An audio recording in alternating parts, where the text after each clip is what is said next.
Now, culture operates at the national level. Realism is a systemic level theory.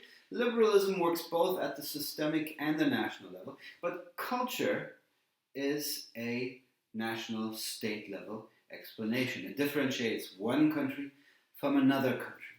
When we're talking about culture, and earlier we had talked about political culture, we can really talk about three concepts that are interconnected with one another. First, there's the broader culture as a whole. There is the more delimited subset of political culture. And then within that, there is an even more specific concept of strategic culture.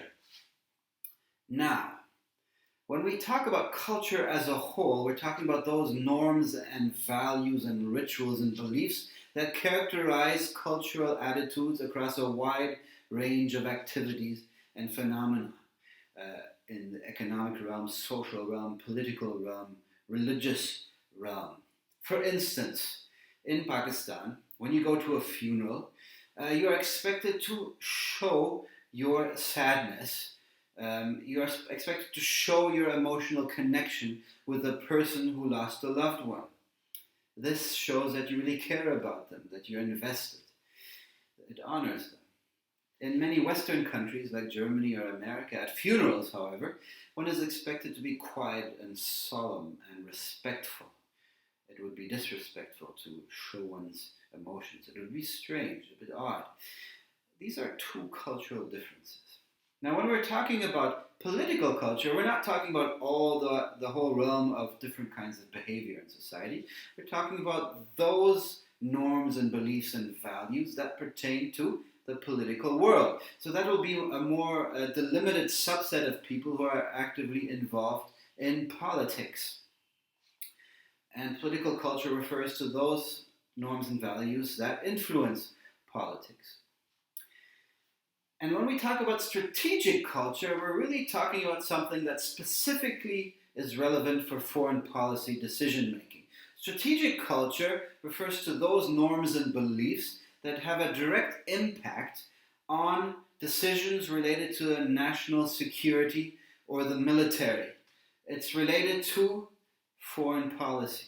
And that is an even more delimited subset of people. Those people who are in the foreign policy decision-making cabinet. It's a very elite group of people. Now, they are rooted in the broader political culture, which is itself rooted in the broader cultural fabric as a whole, but there's still a more delimited subset of people. And in this class, as we go forward, we're going to talk about both political culture and strategic culture and its importance for foreign policy. Now, some scholars tend to prefer to work with the concept of political culture. Others prefer strategic culture in the realm of foreign policy analysis. But we'll be talking about both concepts. Now, how can we flesh this out? What kind of example can we come up with to show how culture operates within these three different concepts? Well, let's take as an example the culture of the United States. Now, in terms of the broader culture, we can say that American culture is characterized by three characteristics. Number one, individualism. I'll do it by myself, leave me alone. I do my thing, you do your thing, I won't bother you, you won't bother me. Secondly, there's a sense of exceptionalism.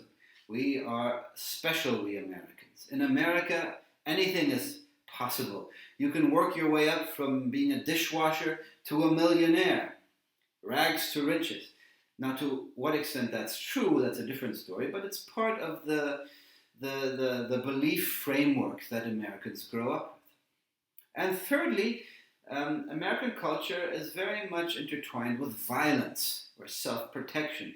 This is part of, we can say, the old frontier ethos. As European settlers were moving west, did not have the benefit of a police or other kind of security force, so they brought their own weapons and made their own justice. Now, how does this impact political culture? Well, we could say that American political culture is very much focused on the concept of freedom from government interference in our lives. Now, some Americans, conservatives, tend to emphasize the economic freedoms more, whereas liberals tend to emphasize the social freedoms more, but both really emphasize freedom from government interference. The importance of democracy, having a say in government decisions, and also free trade, the free market. This tends to be part of the American political cultural ethos. And of course, as we know, America is one of those countries that is known for the freedom to own one's own gun, which is a very American thing, and people in other countries often scratch their head as to why this is the case. But it's part of the American political framework, both among conservatives and liberals. Now, this is the American political culture.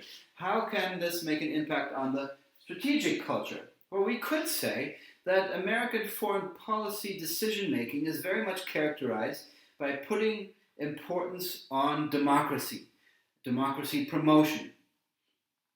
Now, this can go two ways, either by serving as an example for others or by actively going in and trying to change regimes, as happened in 2003 when America invaded Iraq.